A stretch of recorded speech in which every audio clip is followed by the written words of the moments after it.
Good afternoon students, मैं अतुल कुमार शर्मा एक नए लेक्चर के साथ एक बहुत ही इंटरेस्टिंग पॉइंट को लेकर के आपके सामने उपस्थित हूँ। स्टूडेंट्स, आज का जो अपना टॉपिक है वह ऊष्मागतिकी का प्रथम नियम है। ये टॉपिक ना केवल क्लास 11th, 12th बल्कि विभिन्न प्रकार की प्रतियोगी परीक्षाओं में भी पूछा जाता है। तो कॉपी पेन ले लीजिए। ऐसे सभी स्टूडेंट्स जो नए मुझसे जुड़ रहे हैं, सबसे पहले मेरे चैनल को सब्सक्राइब कर लेंगे, साथ ही साथ बेल आइकन को जरूर प्रेस करेंगे ताकि मेरे द्वारा अपलोड की जाने वाली वीडियोज की नोटिफिकेशन आप सभी के लिए सबसे पहले प्राप्त हो सके। चलिए बात करते हैं ऊष्मागतिकी के प्रथम नियम की। स्टूडेंट्स, आप सभी लोगों ने ऊर्जा संरक्षण के नियम को पढ़ा होगा। ऊर्जा संरक्षण का नियम क्या है, मैं एक बार आपको रिकॉल करा देता हूं। ऊर्जा को ना तो उत्पन्न किया जा सकता है और ना ही नष्ट किया जा सकता है। ऊर्जा को ना तो उत्पन्न कर सकते हैं ना ही नष्ट कर सकते हैं, बल्कि इसे एक रूप से दूसरे रूप में बदला जा सकता है।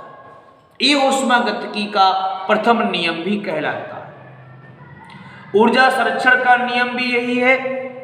अगर हम लोग ऊर्जा के स्थान पर द्रव्यमान को लेकर के बात करें तो ये नियम द्रव्यमान संरक्षण का नियम हो जाता है, और यहाँ पर हम लोग इसी नियम को ऊष्मागतिकी के प्रथम नियम के रूप में प्रयोग कर रहे हैं।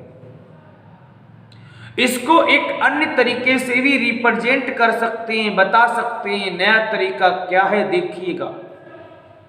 किसी विलगत निकाय, ये निकाय क्या है, मैं इसकी वीडियो को ऑलरेडी अपने चैनल पर अपलोड कर चुका हूं, आप लोग देख सकते हैं। तो किसी विलगत का एक नाम है पृथक, अलग किया हुआ। जो पृथक किया गया हो, जिसको अलग कर दिया गया हो, वही विलगत है। किसी विलगत निकाय की समस्त ऊर्जा सदैव स्थिर रहती है। किसी विलगत निकाय की समस्त ऊर्जा सदैव स्थिर रहती है, भले ही उसके स्वरूप में परिवर्तन क्यों ना हो जाए। पूरा सेम नियम है। किसी भी विलगत निकाय की जो ऊर्जा है सदैव स्थिर रहती है, भले ही उसके स्वरूप में परिवर्तन क्यों ना हो जाए। और एक और तरीके से भी इस नियम को हम लोग पढ़ सकते हैं। वो नियम क्या है कि ब्रह्मांड की जो कुल ऊर्जा है, ब्रह्मांड की जो कुल ऊर्जा है वह सदैव नियत रहती है, ना तो घटती है ना बढ़ती है। ट्रांसफर जरूर एक रूप से दूसरे रूप में हो सकता है, लेकिन बच्चों हमेशा ध्यान रखना कि ब्रह्मांड की जो कुल ऊर्जा है सदैव स्थिर रहती है। तो एक बार फिर से रिकॉल कर लेंगे कि ऊर्जा को ना तो उत्पन्न किया जा सकता है और ना ही नष्ट किया जा सकता है, इसे एक रूप से दूसरे रूप में बदल सकती है। इसके अलावा किसी विलगत निकाय की समस्त ऊर्जा, मैंने क्या बोला, विलगत को हम लोग पृथक भी कह सकते हैं। जिसको अलग कर दिया गया हो वही विलगत है।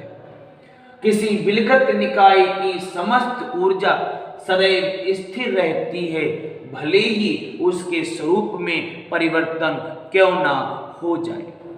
और लास्ट में बहुत संक्षिप्त रूप में इसको बांट दिया है कि ब्रह्मांड की जो कुल ऊर्जा है वो सदैव सदैव स्थिर रहती है।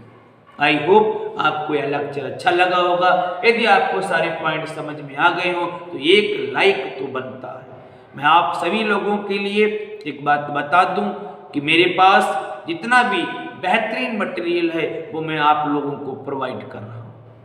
तो ऐसे सभी स्टूडेंट्स जो बहुत ही बेहतरीन तरीके से अपने नोट्स बनाना चाहते हैं, अच्छे नंबर प्राप्त करके बच्चों कुछ करना चाहते हैं, वो अभी से मेरे चैनल को सब्सक्राइब कर लें ताकि उनके लिए एक बेस्ट नॉलेज, बेस्ट पीडीएफ प्राप्त हो सके। इस लेक्चर में इतना ही। मैं जल्द ही नेक्स्ट लेक्चर में फिर आपके सामने उपस्थित होता हूँ। तब तक के लिए घर पे रहिए, सेफ रहिए।